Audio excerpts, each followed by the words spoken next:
Friends, இன்னைக்கு நம்ம என்ன பண்ண போறோம்னா நாட்டு சக்கரை வச்சு அவல் லட்டு செய்ய போறோம். ரொம்ப வித்தியாசமா செய்ய போறோம். இது ரொம்ப ஹெல்தியானது, ஆரோக்கியமானதும் கூட. அதுக்கு முன்னாடி மறக்காம சப்ஸ்கிரைப் பண்ணி பக்கத்துல இருக்க பெல் பட்டனை கிளிக் பண்ணி வச்சுக்கோங்க. அப்பதான் நான் போடுற வீடியோ உடனுக்குடன் வரும். இந்த அவல் லட்டு ரொம்ப ரொம்ப ஆரோக்கியமானது. குழந்தைகளுக்கு இது அடிக்கடி செஞ்சு கொடுத்தீங்கன்னா ரொம்ப நல்லது, உடலுக்கு சத்தானது, ஆரோக்கியமானது கூட. இதை எப்படி செய்யலாம்? 1 கப் அவல் எடுத்துக்கோங்க. அதை நல்லா கடாயில் நல்லா வறுத்துக்கிறணும். நல்லா வறுத்துக்கோங்க. இதை ஓரளவு கலர் வந்த உடனே இந்த அவல் வறுத்ததை நம்ம மிக்சியில் போட்டு பொடி பண்ணி வச்சுக்க போகிறோம். இது அப்படியே நல்லா வறுத்துட்டு மிக்சியில் போட்டு பொடி பண்ணி வச்சுக்கோங்க. இப்போ கடாயில் நான் நாட்டு சக்கரை 3/4 கப்பு எடுத்துக்கிட்டேன்.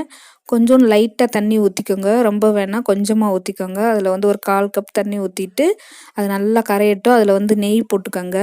நெய், ஏலக்காய் பொடி எல்லாம் சேர்த்துக்கோங்க. இதுலேயே இந்த வெல்லத்தோடையே சேர்த்துக்கோங்க. சேர்த்துட்டு வெல்லமாக இருந்துச்சுன்னா கொஞ்சம் வடிகட்டி ஃபில்ட்ரு பண்ணிவிட்டு ஊற்றிக்கோங்க. இப்போ நம்ம மிக்சியில் பொடி பண்ணி வச்சுருக்க அவலை இதில் போட்டுட்டு நல்லா கிளறி விடணும்.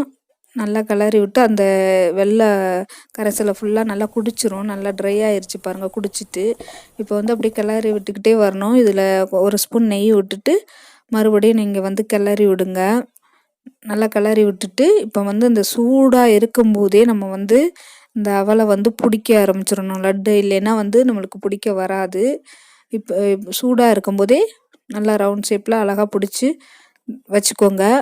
இது ரொம்ப ரொம்ப டேஸ்டானது. எல்லாரும் சர்க்கரையில் செய்வாங்க. நம்ம நாட்டு சர்க்கரையில் செஞ்சுருக்கோம். ஆரோக்கியமானது. இந்த வீடியோ பிடிச்சிருந்தா லைக் பண்ணுங்கள், ஷேர் பண்ணுங்கள், சப்ஸ்கிரைப்